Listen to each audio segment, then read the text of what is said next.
आपको ले चलेंगे सीधा जयपुर, जहां पर मंत्री झाबर सिंह खर्रा अपने निवास पर एक प्रेस कॉन्फ्रेंस कर रहे हैं।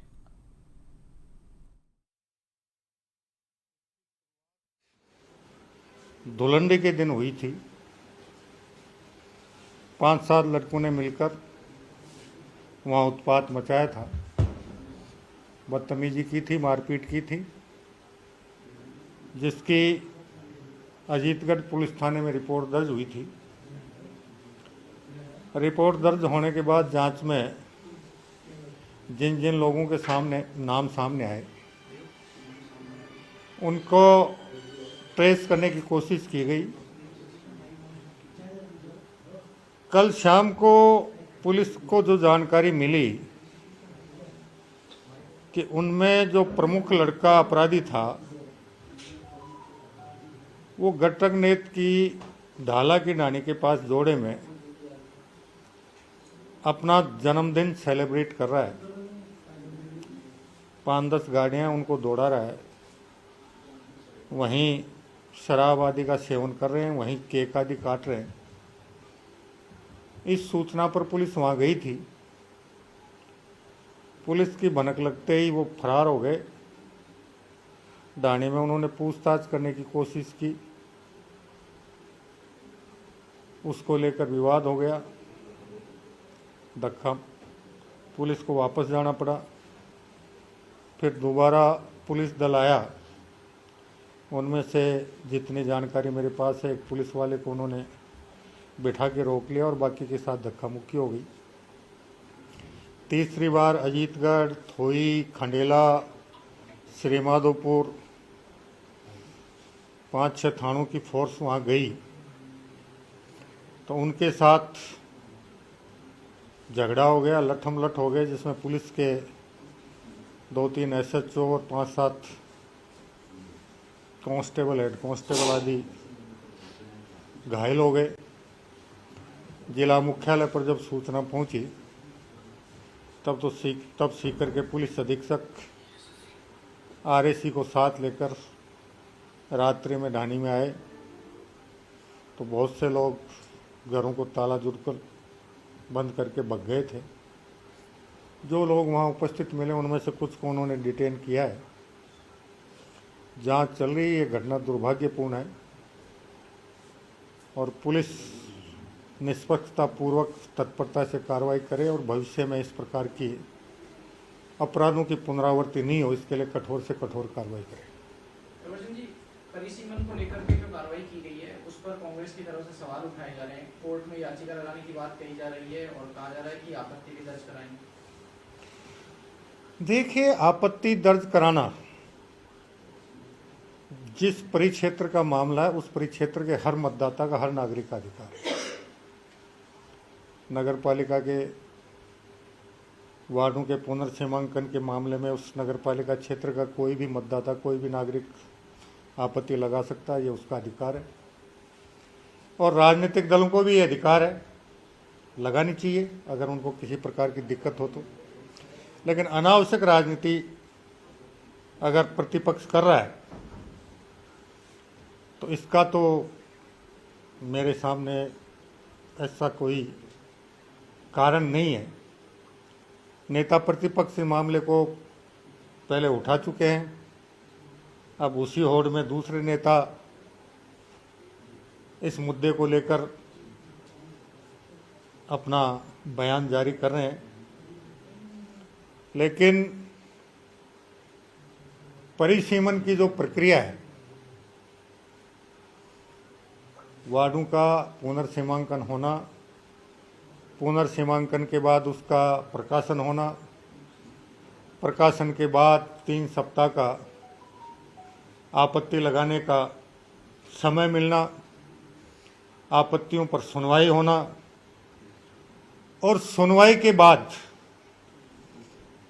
उसे अंतिम रूप देकर वार्डों के परिसीमन को फाइनल करना, ये एक प्रक्रियागत कार्य है। अब अगर वो हाई कोर्ट जाना चाहें, वैसे जहाँ तक मेरी जानकारी है कुछ रिट याचिकाएँ पंचायत राज वाले मामले को लेकर हाई कोर्ट में लग चुकी हैं। और माननीय राजस्थान उच्च न्यायालय द्वारा उनका निस्तारण भी किया जा चुका है। और माननीय उच्च न्यायालय का ये मानना है कि परिसीमन करना, पुनर्गठन करना ये राज्य सरकार का अधिकार है और कोर्ट ने प्राथमिक रूप से ये माना कि इसमें न्यायालय को हस्तक्षेप करने की फिलहाल कोई आवश्यकता नहीं है। विपक्ष का कहना है कि आप लोग वार्ड घटा क्यों रहे हैं, जबकि स्टाफ आएगा तो आपके कार्यकर्ताओं को मिलेगा, उनके कार्यकर्ताओं को मिलेगा, कि सबको जनप्रतिनिधि बनने का मौका मिलेगा ज़्यादा से ज़्यादा। जनता को फायदा मिले, मूल मुद्दा यह है। पार्टी को फायदा मिलना, कार्यकर्ता को फायदा मिलना, ये व्यक्तिगत लाभ हो गया। और जनता का हित क्या है, जनता को फायदा क्या है, वो किसी भी लोकतांत्रिक सरकार का प्रथम कर्तव्य है कि वो इस बात को सुनिश्चित करे कि आम जनता का हित ठीक रहे, उनका किसी प्रकार का हित नहीं। किस तरह से वार्ड घटा, और वही बता रहा हूं, हमारे यहाँ एक कहावत है, तेते पांव पसारिए देती लांबी शोर। जब आपके पास, उसके अलावा एक हमारे यहाँ दूसरी कहावत है, घर में नहीं है दाने और अंबा चली बुनाने। तो अगर कोई ये स्थिति पैदा करना चाहे तो आप वेनेजुएला की स्थिति देख लीजिए। एक समय था जब वेनेजुएला दुनिया का सबसे आर्थिक रूप से समृद्ध राष्ट्र था और आज सबसे भिखारी राष्ट्र है। लोकतांत्रिक सरकार का यह कर्तव्य बनता है कि वो जनता के हितों की रक्षा करे और जनता से विभिन्न प्रकार के करों के रूप में जितनी धनराशि सरकारी कोष में आती है उसका सदुपयोग जनता के हित में हो, उसका अनावश्यक दुरुपयोग नहीं हो। और भारतीय जनता पार्टी की, राजस्थान की माननीय भजनलाल जी की सरकार और भारत में आदरणीय नरेंद्र मोदी जी की भारत सरकार इसी सिद्धांत के आधार पर अपना काम कर रही है। अब इससे अगर किसी राजनीतिक दल को कोई तकलीफ हो रही है तो उस तकलीफ को दूर करने का हमारे पास कोई उपाय नहीं है। हम वो नहीं हैं कि आज़ादी के बाद सेना जीप खरीद घोटाला हुआ और उसका जो मुख्य किरदार था ब्रिटेन में भारत का हाई कमिश्नर, लोकसभा में जब उसका हंगामा हुआ उसे लंदन से वापस बुला लिया गया, कुछ समय उसको ठंडे बस्ते में रखा गया और 1962 के युद्ध के समय पहले सेना जीप खरीद घोटाले के अभियुक्त को भारत का रक्षा मंत्री बनाया गया, जिसकी वजह से 1962 के भारत चीन युद्ध में भारत को एक शर्मनाक स्थितियों का सामना करना पड़ा। सरहद पर जवान गोला बारूद और रसद मांगते रह गए और दिल्ली से ना गोला बारूद की सप्लाई हो पाई, ना रसद की सप्लाई हो पाई, उल्टे उनको आदेश किया गया कि पीछे हट जाओ। तो भारत सरकार और भारतीय जनता पार्टी की सरकार चाहे केंद्र में हो चाहे राज्य में हो, इस प्रकार का कुकृत्य नहीं कर सकती।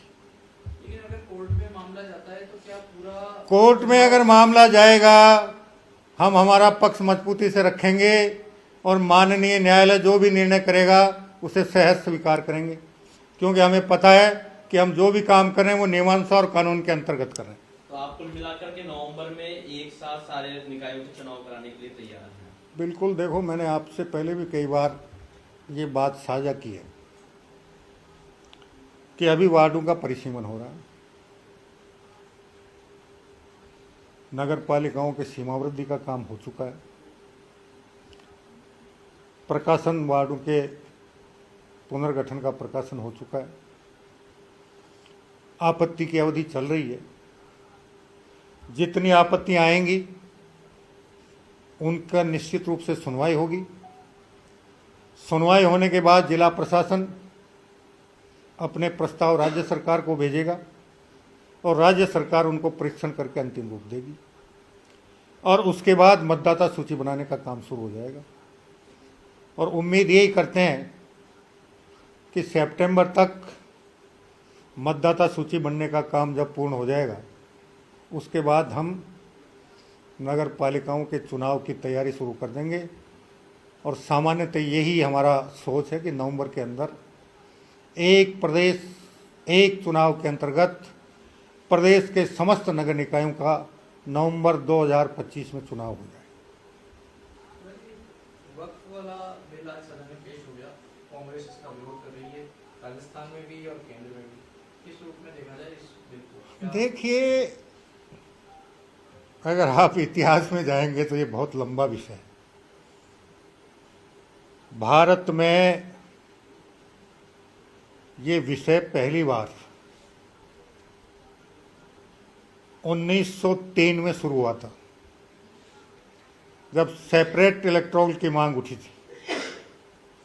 और उसके बाद टर्की के खिलाफ, खलीफा के खिलाफ जो कार्रवाई हुई, वहाँ जो खलीफा आंदोलन चला और भारत में जो जिसे खिलाफत आंदोलन नाम दिया गया, तब से लेकर भारत की प्रमुख राजनीतिक दल का इनका आपस का गठजोड़ है और उसी गठजोड़ के आधार